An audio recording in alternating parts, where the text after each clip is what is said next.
So let's talk a little bit about what you see as the purpose of college.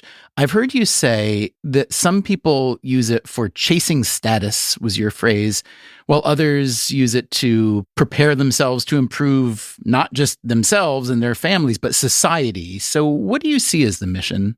Well, part of the ethos of Jesuit institutions from the beginning is that we want our students to learn and get all the tools they need to flourish, and we want to give them opportunity, but we also want them to have all of that, not just for them, but for the world. That we have this enormous force multiplier of sending them out with the desire to matter and the skills to really do that. And they will choose how, but we really need for them to understand that the saccharine high of just getting the job that pays the most or seeking status for themselves, that's not what will make them happy, and that is not the point of their lives. And so they can do that and still be happy, but what really drives you is knowing, looking back on your deathbed at your life, how did I matter? I'd like to introduce our guest for today. Tania Tetlow, president of Fordham University. Fordham is a well-regarded private university in New York City, founded in 1841 and run for most of its history by the Jesuits, the Roman Catholic religious order that dates to the 16th century. Tetlow is the first female president of Fordham, as well as the first layperson. There's a very daunting hall of portraits outside of my office. You know, all of these priests going back to 1841. Tetlow's own father was, in fact, a priest, but while getting his psychology PhD at Fordham, he met his would-be wife, another graduate student, so he left the priesthood. Tania was born in New York not long before the family moved to New Orleans, so Fordham is in her genes. A good way to recruit me is they can tell me, you exist because of us. Fordham did recruit her, and she returned as president in 2022. Before that, Tetlow was president of Loyola University in New Orleans, another Jesuit school, one of 27 in the U.S. and about 130 globally. The Jesuits have always been big on educating as well as evangelizing. Tetlow is a lawyer by training and taught law for a while at Tulane. And before that, she was a federal prosecutor in New Orleans. What does it say about the state of higher education that Fordham chose as its president not only a non-priest, but a former prosecutor? We spend our time, all of us in these jobs, playing defense and navigating crises. Everything from the protest movements to efforts from those who work here to make sure that they're paid well and fairly, and how to balance that against remaining affordable to students. And bridging that gap just gets harder and harder. Today on Freakonomics Radio, another conversation in our ongoing look at what college is really for. With higher ed under attack from multiple angles, Tetlow sees an urgency in turning things around. The countries against whom the U.S. competes, none of them are disinvesting from education right now. We talk about the difference between religious and secular universities. I don't have to be afraid to talk about values in my out loud voice. And we talk about why, despite all the trouble and controversy, the enterprise is worth defending. If you want a great city, build a university and wait 200 years.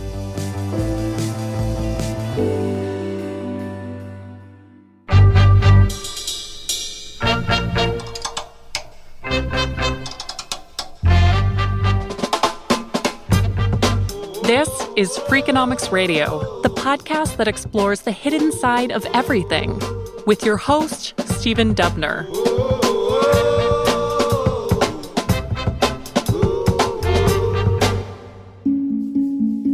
Kamala Harris, before serving as vice president and U.S. senator, was a prosecutor, the district attorney for San Francisco and the California attorney general. Now that she's running for president, Harris is leaning into her experience as a prosecutor.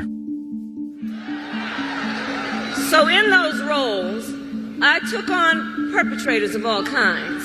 So hear me when I say, I know Donald Trump's type. As a fellow former prosecutor, I really admire that background in her. Can you imagine ways in which that background can be useful as perhaps president of the United States? Well, in a funny way, you have such ultimate power as a prosecutor over your one single case. I found that really good preparation for having power in other settings. What did you learn from being a prosecutor that helps you in your role as a college president? It's the only kind of lawyer where your ethical duty is not to represent a client, but to do justice. That is what you're charged with. And so I spent as much time talking to witnesses or defendants who are cooperating about how they ended up there and what their lives were like, and really learning who they were as people in ways that I don't know is typical of people in that job, but I really loved. Tell me maybe your most memorable case. I had a case where a high school teacher helped an old buddy who was in prison collect some packages. This isn't going to end well. No. And it was just one of the most fascinating cases about human beings and how we delude ourselves. A high school teacher whose old buddy from high school, the popular kid who would never talk to him in high school, finally reached out from prison to see if they could be friends. And he, out of so many high school drama kind of psychology, decided, oh, sure, I will accept these packages coming in the mail without knowing what they are, and got dragged into this whole drug scheme. So the teacher who got dragged into it cooperated. No one else would have been brave enough to do it because he was up against some major kingpins. He's your witness then? He's my witness, and we were going against the person who was running a heroin scheme from jail. But it took a long time to just get him to admit his real emotions rather than have bravado on the stand. I finally, after berating him in prep, got him to admit, I was afraid. I mean, I don't blame him. Did you win that case? Yes. So when I think of the Jesuit tradition, I think of inquiry and intellectualism, and I think especially of the concept of discernment, which I gather is very important within the tradition. And it strikes me that discernment is fairly absent these days, at least in the public square. And that's one reason I wanted to speak with you today, because I figured you could teach me and all of us a little bit about how to get in touch with that, maybe apply it. So I'd like you to define discernment as you see it and describe how you try to spread that as a president of a Jesuit university. It is basically the opposite of social media in shorthand. So discernment means to take time to consider a big decision and not to jump to conclusions. It means being open and curious. It means assuming good intentions of the person you're disagreeing with, which we are all very bad at right now. And it means being self-aware enough of your own biases and filters that you realize what will prevent you from seeing the truth.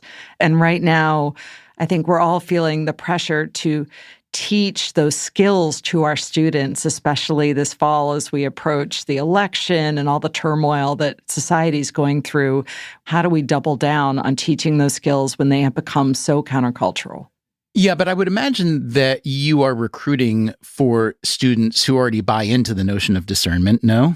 It's chicken and egg, right? The students who are attracted to us tend to have this sense of purpose. And I will say the two Jesuit institutions I've led have student communities who don't lean into self-righteousness in quite the same way that young people are tempted by right now. What do you think would happen if you could play some version of Freaky Friday and bring the entire educational architecture of Fordham to a place like Harvard or Penn for a week and apply all the layers of discernment in education there? How would that go over with those student bodies, do you think? Well, there is a freedom I find in being in a religious institution where I don't have to be afraid to talk about values in my out loud voice in quite the same way that in a secular institution, we were just so afraid of offending by having any reference to religion at all. Can you give an example of some kind of conversation you might have liked to have at Tulane where you felt it wouldn't be accepted? When we would talk about diversity there, we were left to some of the more tepid values of hospitality and welcome. And when I talk about it at a Jesuit institution, I'm able to really lean into the fact that our faith believes profoundly in the equality and human dignity of every single person, that we believe that we owe people more when they need more. Pope Francis, who's the first Jesuit pope, has said that some universities I know in America are too liberal, and he accused them of training technicians and specialists instead of whole people. I'm curious for your take on that. Well, it's interesting because this parallel attack in this country on the value of liberal arts. And for us as Catholic institutions, we cling to our core curriculums fiercely. In this country, it's not really a liberal problem. It's more from the other side, this mocking of English majors as if much of the powerhouse of this country didn't major in English, right? And when we talk to employers, they're desperate for us to teach those kind of emotional intelligence, communication, critical thinking skills that you learn in philosophy and English and all of those kinds of courses, because that's really hard to teach on the job. They can teach technical skills on the job. And frankly, the technical skills we teach are often defunct by the time the kids graduate, right? Those change too much. So Fordham is a Catholic university, but the share of students who describe themselves as Catholic surprised me. Can you talk about that? It's about 40%. We became religiously pluralist in a way that's kind of a hidden story of American higher ed. Catholic students were not always welcome in the first half of the 20th century and before at elite institutions, which we sometimes forget were founded as Protestant institutions and had attitudes towards really immigrants, Irish, Italians, others coming in off the ships and not wanting them there. In the same way, they created quotas and caps for Jewish students. And so Catholic schools, when they were founded, were full of Catholics who did not have other options. And we welcomed Jewish students who often did not have other options. When those doors opened, we had some of the same dilemmas of women's colleges and HBCUs of what do we do? And so we very much welcome students from all faiths, and it changed who we are. We became very ecumenical. But now far more of our student body is just secular. They were raised with no religious tradition whatsoever. When I look at the student population at Fordham, I see that it's got about 40% of what are called underrepresented populations, 17% Hispanic Latino, 13% Asian, 5.5% Black. It strikes me that you're significantly more diverse than a lot of the very liberal schools that talk about diversity a lot. How does that happen? Well, partly success begets success. To come to a school that is already diverse means you have strength in numbers where you won't be alone. And I think it really helps to be in New York, a place that is already so diverse. We get to recruit in our backyard. We get to attract people to a city that has everyone in the world here. I'm curious how the Jesuit tradition and Catholicism generally intersect with the politics of this moment. Many of my Catholic friends and family members are really torn because they don't like Donald Trump as a person or a candidate for a variety of reasons, but they do really like the fact that he's created a Supreme Court that has put much stricter limits on abortion. And I'm curious how that plays out at Fordham. Well, Catholic doctrine does not neatly fit in either political party because in many ways it's the opposite of libertarianism, which also doesn't neatly fit in either party.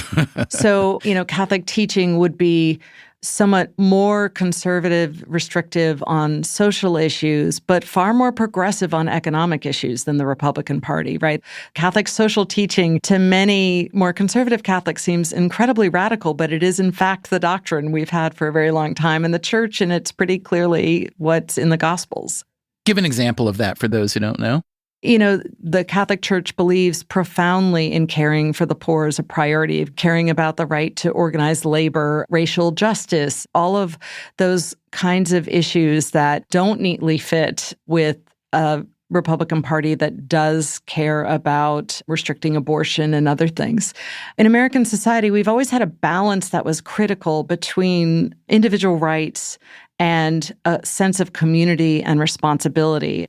That balance is really out of whack right now. We've leaned so heavily into individual rights, which are crucial, but if they're unmoored from the idea of community, of what we owe each other, they're really quite dangerous. If we're all in it for ourselves, who are we? And so what Catholic teachings really offer is a reminder that we do have to care about community, that we have not just rights, but responsibilities. After the break, the friction between rights and responsibilities and how it played out at Fordham this past spring. You don't point bullhorns at the library during study session. I'm Stephen Dubner. You're listening to Freakonomics Radio. We will be right back.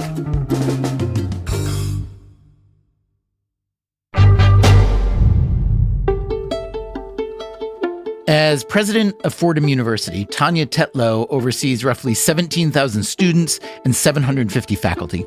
The biggest majors are in finance, psychology, and government. Fordham also has several prestigious graduate programs in business and law, education and social work, and even some theology still. The school is split between two main campuses, both in New York City, one in the Rose Hill section of the Bronx, the other at Lincoln Center in Manhattan. Those two campuses are about 9 miles apart. If you walked from one Fordham campus to the other, you would pass right through Columbia University. This past spring, as pro-Palestinian demonstrators set up encampments at many schools, Columbia had some of the most intense protests, which led to more than 100 arrests. So what was happening at Fordham? I asked Tetlow to describe it. We have students who are from Palestine who are very worried about parents and grandparents they can't get in touch with. They're going through all the stages of grief and trauma, and they've been extraordinary. And I've also felt, if yelling at me will make you feel better for even half a minute, go for it. It is my honor, because they are feeling so powerless. We also have members of our community who are Jewish and Israeli and who lost family members on October 7th. And so it made me realize how close New York is to the Middle East and of how profound that pain is for part of our community. And so what was really impressive this year is student activists did prayer vigils and they did teach-ins and they talked and they listened and they engaged with complexity and they really tried to do the work of expressing outrage at that which they are outraged by, but without just yelling at the nearest authority figure or trying to disrupt the right of their fellow students to learn. That got ratcheted up when the clearing out of Hamilton Hall at Columbia happened. By the police, we should say. By the police, yeah. And so the next morning, students who told us later were really upset by that, came and started a little encampment in a classroom building in our Manhattan campus. We persuaded most of them to leave, but we did end up having the police arrest on minor misdemeanors, about 15, mostly students. So that was painful because, how do you navigate the rights of our 17,000 students to learn on the cusp of finals with the rights of those dozen students to express themselves and to protest? And it was really hard. And what happened then? Did it de-escalate after those arrests? Yes. I've read that when you were a kid, your father, who was a psychologist and professor and also counseled prisoners, that he had a sign on his desk that said, "Question authority, but politely and with respect." How do you feel that slogan relates to, let's say, the campus politics around this particular issue at Fordham? Was authority questioned politely, with respect, and fruitfully, or not really? I think for the most part it was. We met with student activists and they have been profound and persuasive and respectful and thus very effective, right? Going to people and saying, I think that you're an evil, awful person and now I'm going to scream at you until you agree with me. It doesn't work. It feels good. It's venting, but it is not the same as activism. We have always authorized any request to protest on our campus that students bring us. We're at 100% with that. But what we navigate with them is, you don't point bullhorns at the library during study session. You find ways to make your ability to express yourself not have to disrupt the education of your fellow students. And so when we think about those restrictions, we need to think about them both for protests we agree with and those we don't. You can't just imagine that the protesters are expressing a cause that you believe in. You also have to imagine one that you might find repugnant because the rules have to be the same for both or we lose credibility. I know that back in 2016, which predates your presidency by quite a few years, there was a movement by Fordham students to start a chapter of Students for Justice in Palestine, which is a national organization, and that was at the center of many of the campus protests last year. And that was denied. I believe there was a court case around that, and the court upheld the Fordham decision, if I've got that correct. Yes. And I also know that according to the Foundation for Individual Rights and Expression, FIRE, which looks at free speech on campuses, Fordham ranks in the bottom 10 for colleges or universities across the country. So how do you as a president try to create a balance where you're not limiting free speech, but also not turning your campus into a hotbed where it can't accomplish the central purpose? First of all, those FIRE rankings, we don't really understand how they come to them. It is always tricky, right? At Fordham, we famously, and it got litigated, suspended a student who, after a verbal argument with fellow students, went and bought an assault rifle and then posted that on social media. If he had shot up the campus, we would have been reamed if we had not done anything. It was so obvious a warning. But by suspending him, we got really attacked by some free speech purist groups saying, how dare you, it's just because you're against guns, right? So those are the kinds of lines we have to navigate every day. And what I find really a shame right now is those who push for more speech on campus have suddenly flip-flopped on a lot of those issues, right? Now they're yelling at us because we don't suppress speech more. This would have been a moment to really stand up and say, we find some of these protests to be anathema and disturbing, but this is what it looks like to put up with speech that you disagree with. But instead, we're just being called hypocrites because we don't suppress it. And they're being hypocrites in accusing us of hypocrisy. So it's very head-spinning because what remains is the question of, are you for this freedom or are you not? Do you have any evidence that discernment, as we discussed earlier, can help fight polarization or these kind of standoffs in the moment?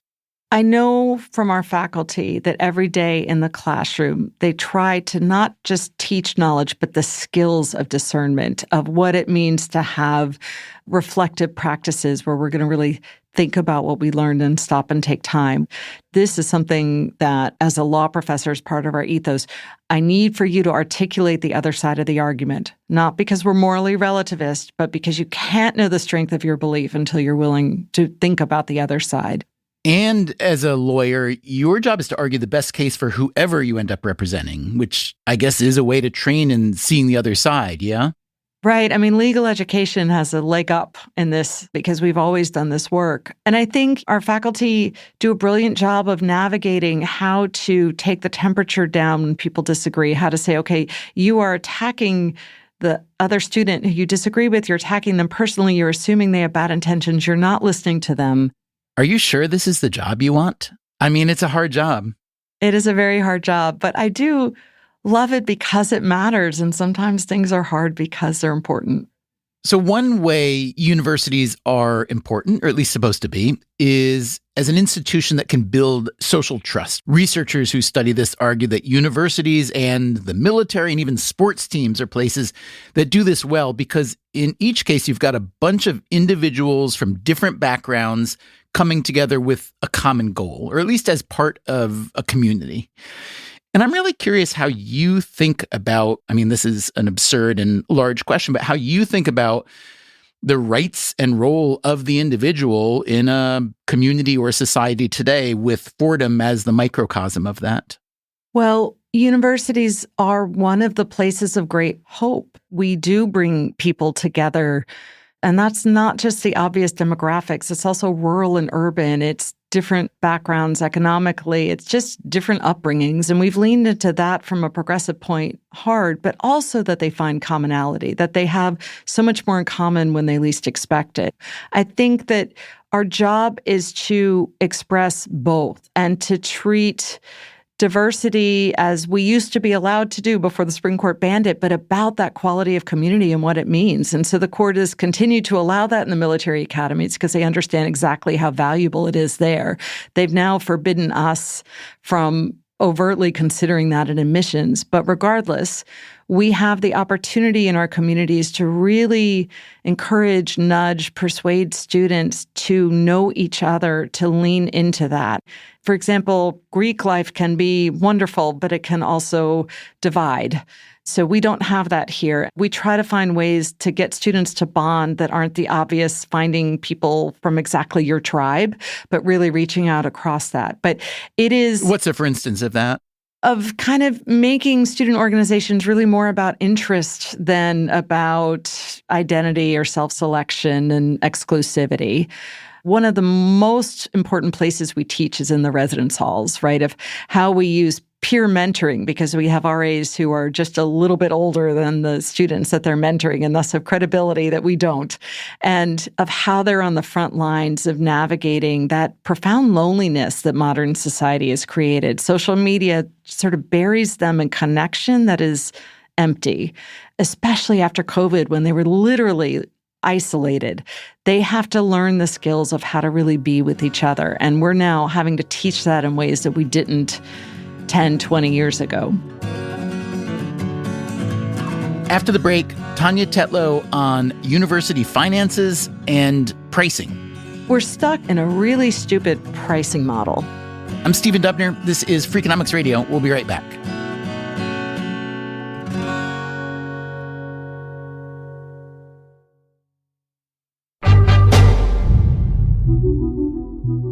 Tell me a little bit about the finances of Fordham, maybe operating budget, and I'm just curious to know how things are looking.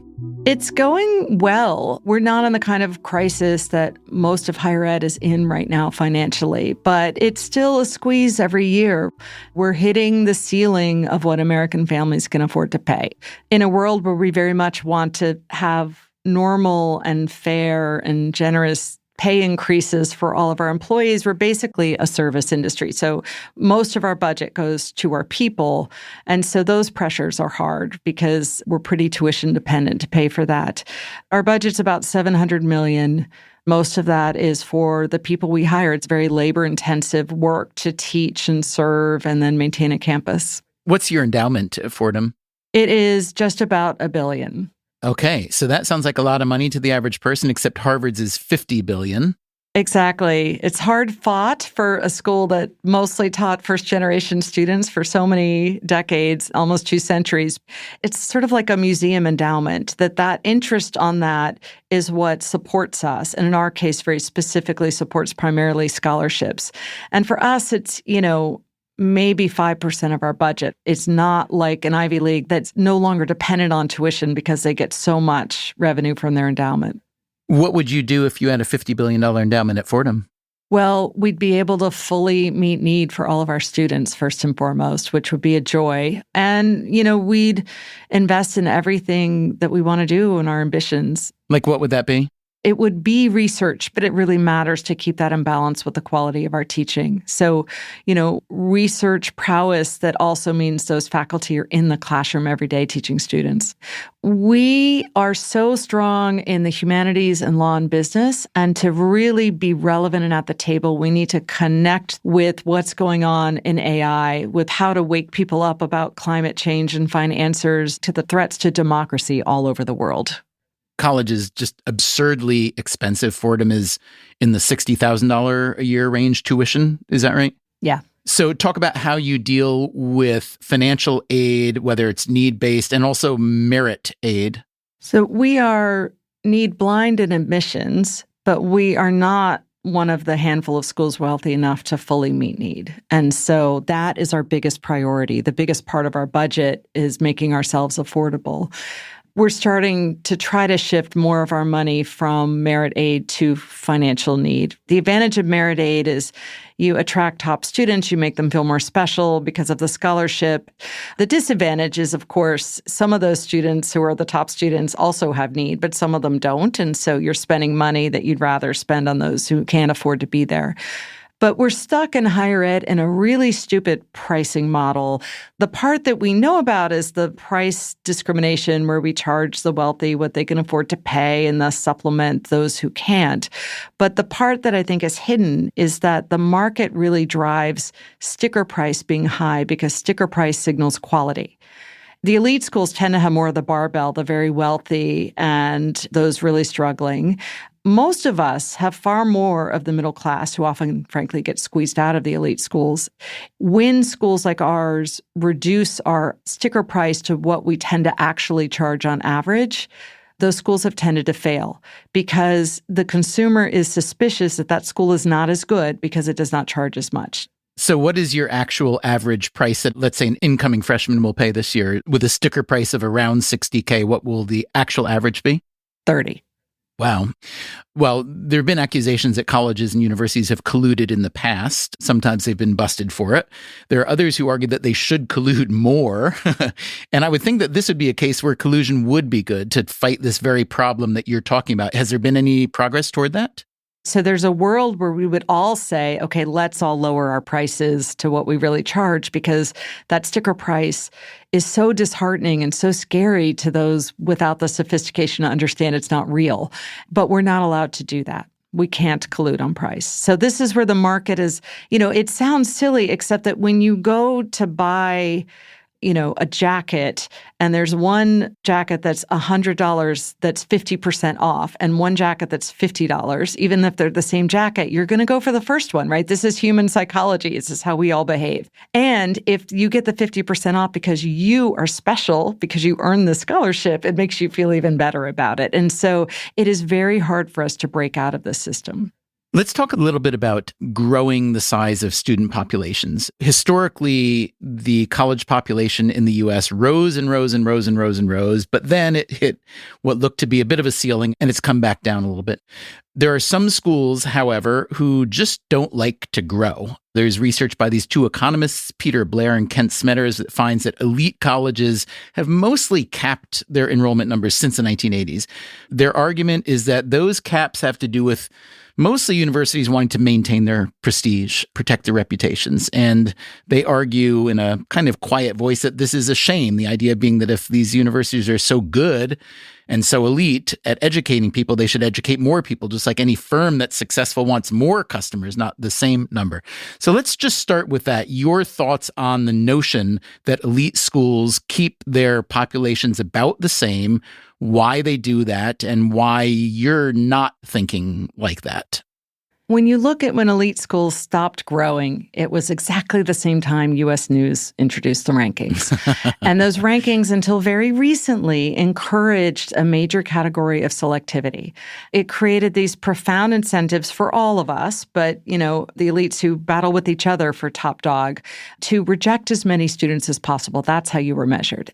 The elites get status and prestige and very specifically rankings by virtue of how low that acceptance rate is. My favorite satirical headline once was, Stanford achieves 0% admission rate. It was a joke, but it was something very real. Just barely. Yep. Yes, exactly. That's where we've landed.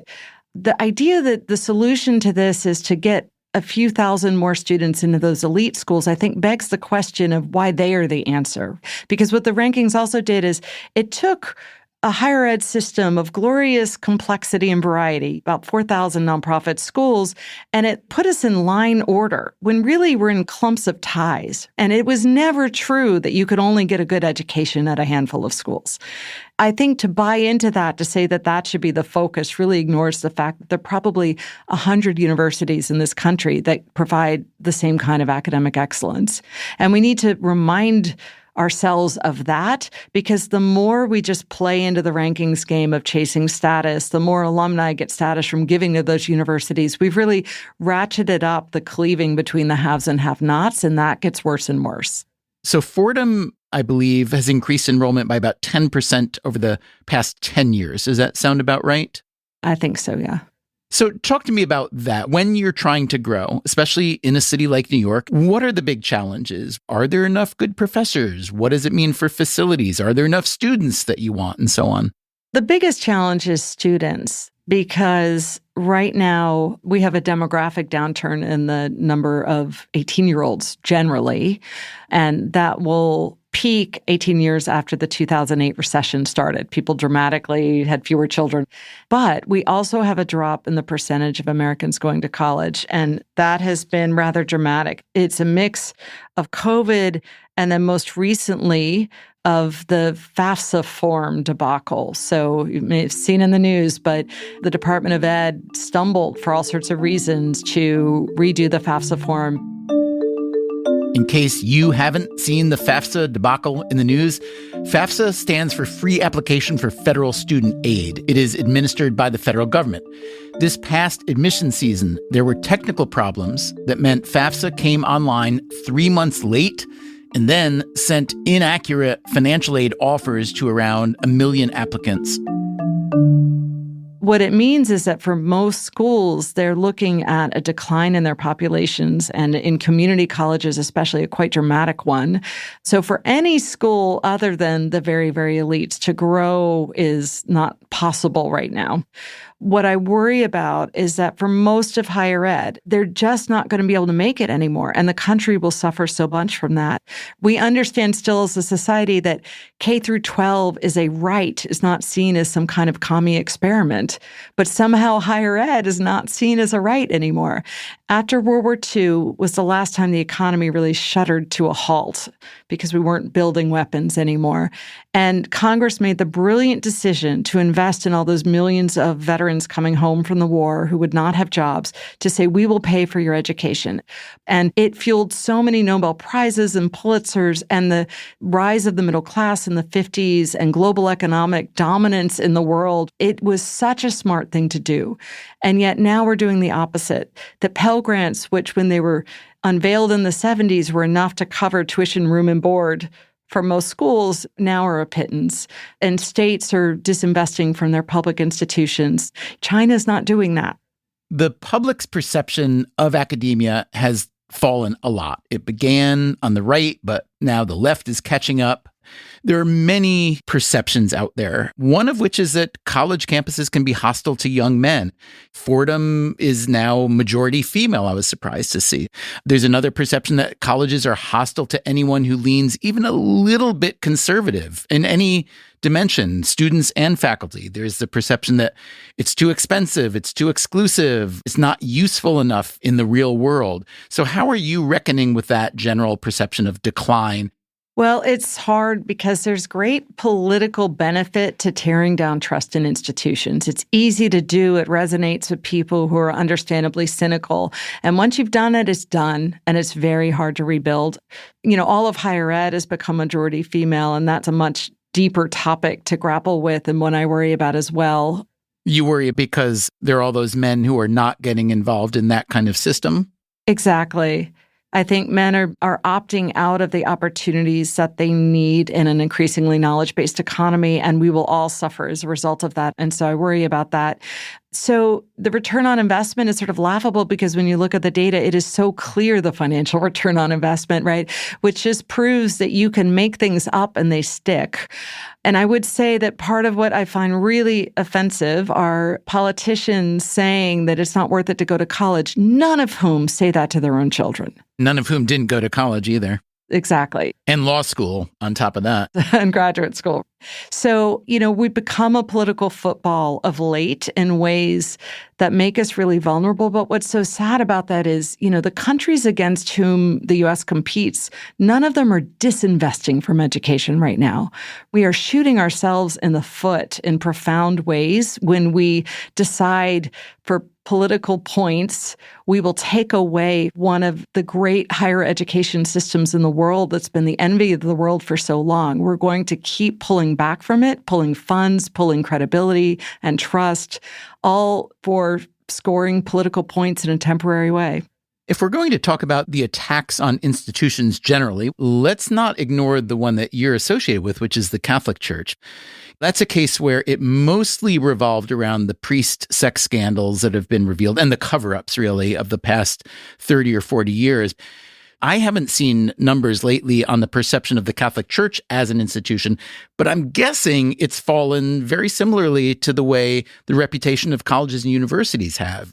The trust in religious institutions generally plummeted a while back. And then, of course, trust in the Catholic Church, given the scandals, deservedly plummeted. What I know from having spent much of my career fighting against sexual abuse is that denial, those cover-ups, the level of abuse still exists in all other institutions that have trusting relationships over children. And my worry is we're not learning the painful lessons the church learned.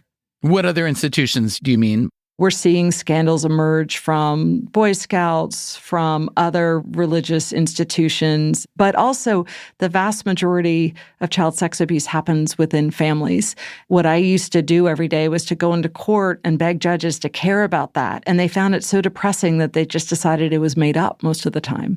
That's a whole other episode, but the reality is, again, these problems weren't unique to the church. The church really messed it up. And my hope is that everyone else will stop being in denial about where we still have a crisis. Do you have much of a relationship with the Cardinal of the Archdiocese of New York? Yes, Cardinal Dolan and I get together at least once a year, if not more often. It's not that Catholic universities report to the church, nor do we get funding from them, but we exist in relationship. And I'm lucky in that it's a very friendly and cordial relationship. Do you think it makes sense that academic institutions like Fordham have such big tax advantages in a city like New York? If you look at the biggest landowners in New York, two of them are universities, Columbia and NYU. And then the Catholic Church is another big one. And they're all tax exempt. And you at Fordham are kind of at the sweet spot of those two. Does that make sense to you in a 21st century tax environment? Here's why it does. When you are taxing a for-profit entity, you are creating a business expense, you're taking off a profit margin to fund city institutions.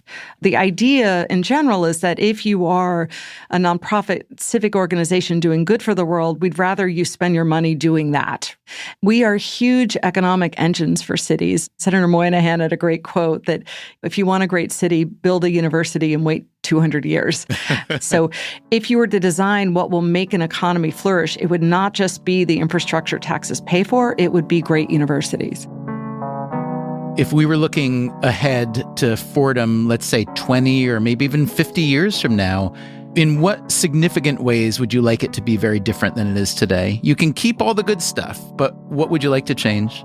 I think when I look ahead, deep down, that what I would like us to do is to not chase status. It's just to do good for the world. And that has become ever more crucial because the problems of the world just seem so urgent and full of despair. And so that we look back on our careers here at Fordham and know that we mattered. And not about silliness that doesn't matter, but we have hundreds of thousands of living alumni, and they matter every day in ways we'll never see. And did we have a profound impact on the kind of ethics and empathy and work that they do every day? I'd like to thank Tania Tetlow, president of Fordham University, for a conversation that was much meatier than many conversations I hear these days with people in positions of authority. So I appreciate her forthrightness and her courage in saying how she really sees things, or at least what I think is how she really sees things. Maybe I've been the target of a massive con job, but I don't think so. One reason I wanted you to hear this conversation today is because next week, we are going to start playing for you an updated version of one of the most important series we've ever made about the economics of higher education, the supply and the demand, the controversies and the hypocrisies, the answers and the questions. Why are more women going to college than men? What happens when Black and Hispanic students lose admissions advantages? How does the marketplace for higher education operate? I tell you something, it's a darn good question. That's next time on the show. Until then, take care of yourself, and if you can, someone else too. Freakonomics Radio is produced by Stitcher and Renbud Radio. You can find our entire archive on any podcast app, also at Freakonomics.com, where we publish transcripts and show notes. This episode was produced by Zach Lipinski with help from Dalvin Abuaji. Our staff also includes Alina Kuhlman, Augusta Chapman, Eleanor Osborne, Elsa Hernandez, Gabriel Roth, Greg Rippin, Jasmine Klinger, Jeremy Johnston, John Schnars, Julie Canfer, Lyric Bowditch, Morgan Levy, Neil Carruth, Rebecca Lee Douglas, Sarah Lilly, and Teo Jacobs. Our theme song is Mr. Fortune by the Hitchhikers. Our composer is Luis Guerra. As always, thanks for listening. We have always, sorry, trying to think of the word. The Freakonomics Radio Network, the hidden side of everything. Stitcher.